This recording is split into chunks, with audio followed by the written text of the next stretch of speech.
ओम गणेशाय नमः। आज हम तुलसी विवाह की व्रत कथा सुनेंगे। ये दिन बहुत ही अच्छा दिन माना जाता है। इस दिन देव उठनी एकादशी के पावन दिन भगवान शालिग्राम और माता तुलसी का विवाह हुआ था। इस साल देव उठनी जो है और तुलसी विवाह ये जो है ये बहुत ही अच्छे दिन आ रहे हैं। हिंदू धर्म में इस दिन का बहुत ही अधिक महत्व है। धार्मिक मान्यताओं के अनुसार भगवान शालिग्राम और माता तुलसी का विवाह करने से वैवाहिक जीवन सुखमय हो जाता है और इस पावन दिन विधि विधान से पूजा अर्चना करने और साथ ही व्रत कथा अवश्य ही सुने। हो सके तो आप आरती भी सुन सकते हैं। आरती सुनने से माना जाता है कि आपको पूजा का पूरा फल मिलता है। एक बार की बात है, जलंधर नाम का एक राक्षस था जो कि बहुत ही पराक्रमी था। उसका विवाह वृंदा नाम की कन्या से हुआ था जो कि कालनेमी की पुत्री थी।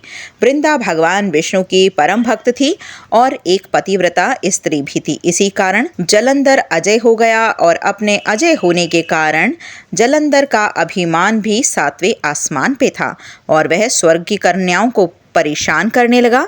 दुखी होकर सभी देवता भगवान विष्णु की शरण में गए और जलंधर के आतंक को समाप्त करने की भगवान विष्णु से प्रार्थना करने लगे। भगवान विष्णु ने अपनी माया से जलंधर का रूप धारण कर लिया और छल से वृंदा के पतिव्रत धर्म को नष्ट कर दिया। इससे जलंधर की शक्ति क्षीण हो गई और वह युद्ध में हार गया और मारा गया। जब वृंदा को भगवान विष्णु के छल का पता चला तो उसने भगवान विष्णु को पत्थर बन जाने का श्राप दिया और देवताओं की प्रार्थना पर वृंदा ने अपने श्राप को वापस ले लिया। लेकिन भगवान विष्णु वृंदा के साथ हुए छल के कारण लज्जित थे, अतः वृंदा के शाप को जीवित रखने के लिए उन्होंने अपना एक स्वरूप पत्थर के रूप में प्रकट किया और जो कि शालिग्राम कहलाया। भगवान विष्णु को दिया शाप वापस लेने के बाद वृंदा जलंधर के साथ सती हो गई और वृंदा के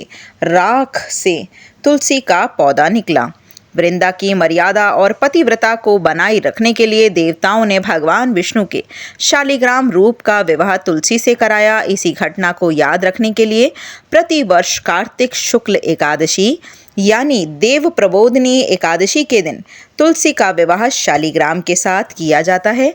शालिग्राम पत्थर गंडकी नदी में प्राप्त होते हैं।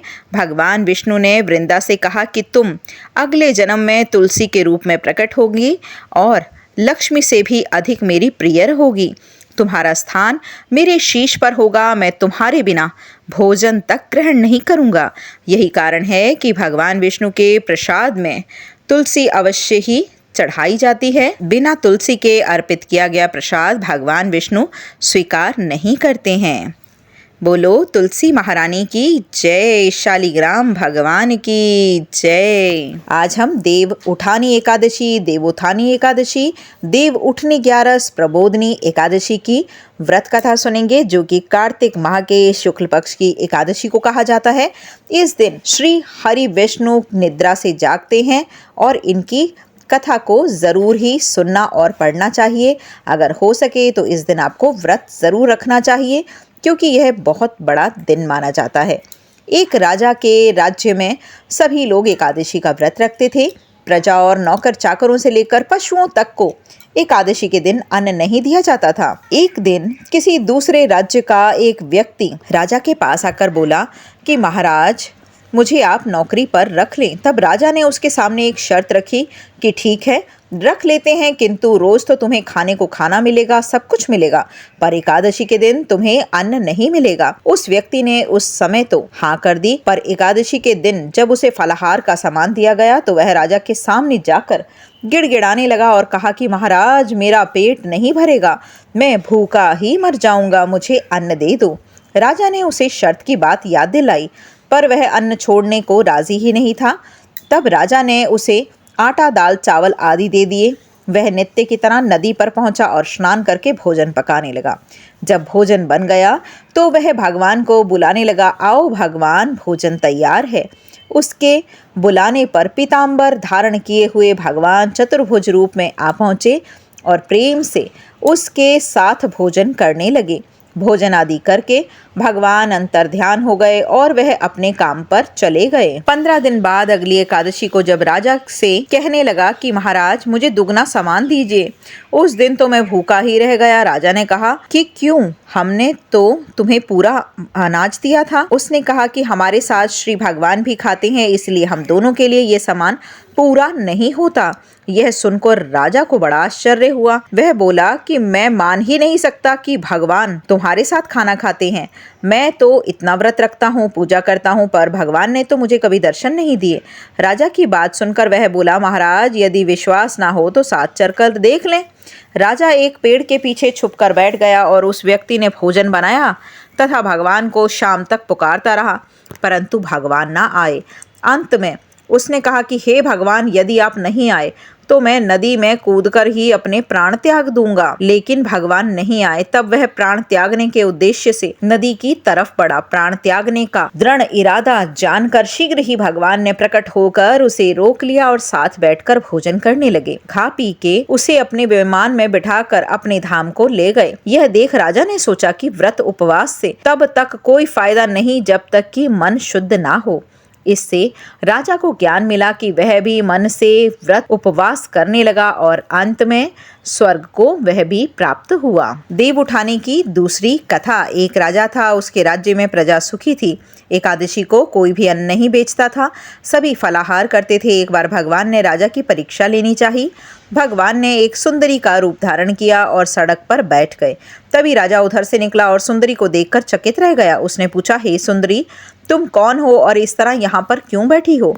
वह सुंदर स्त्री बने भगवान बोले, मैं निराश्रिता हूँ। नगर में मेरा कोई जाना पहचाना नहीं है, किससे सहायता मांगू? राजा उसके रूप पर मोहित हो गए। वह बोले, तुम मेरे महल में चलकर मेरी रानी बनकर रहो। सुंदरी बोली, मैं तुम्हारी बात मानूंगी, पर तुम्हें राज्य का अधिकार मुझे सौंपना होगा। राज्य पर मेरा पूर्ण अधिकार होगा। मैं जो भी बनाऊंगी तुम्हें खाना होगा। राजा उसके रूप पर मोहित था, अतः उसने उसकी सारी ही शर्तें स्वीकार कर लीं। अगले दिन एकादशी थी। रानी ने हुक्म दिया कि बाजारों में अन्य दिनों की तरह अन्न बेचा जाए। उसने घर में मांस, मछली आदि पकवाया और परोसकर राजा से खाने के लिए कहा। यह देखकर राजा बोला, रानी, आज एकादशी है, मैं तो केवल फलाहार ही करूंगा। तब रानी ने शर्त की बात याद दिलाई और बोली, या तो खाना खाओ, नहीं तो मैं बड़े राजकुमार का सिर काट लूंगी। राजा ने अपनी स्थिति बड़ी रानी से कही तो बड़ी रानी बोली, महाराज धर्म ना छोड़ें, बड़े राजकुमार का सिर दे दो। पुत्र तो फिर मिल जाएगा, मगर धर्म नहीं मिलेगा। इसी दौरान बड़ा राजकुमार खेलकर आ गया। माँ की आंखों में आंसू देखकर वह रोने का कारण पूछने लगा, तो माँ ने उसे सारी वस्तु स्थिति बता दी। तब वह बोला, मैं सिर देने को तैयार हूँ पिताजी, धर्म की रक्षा होगी, जरूर होगी।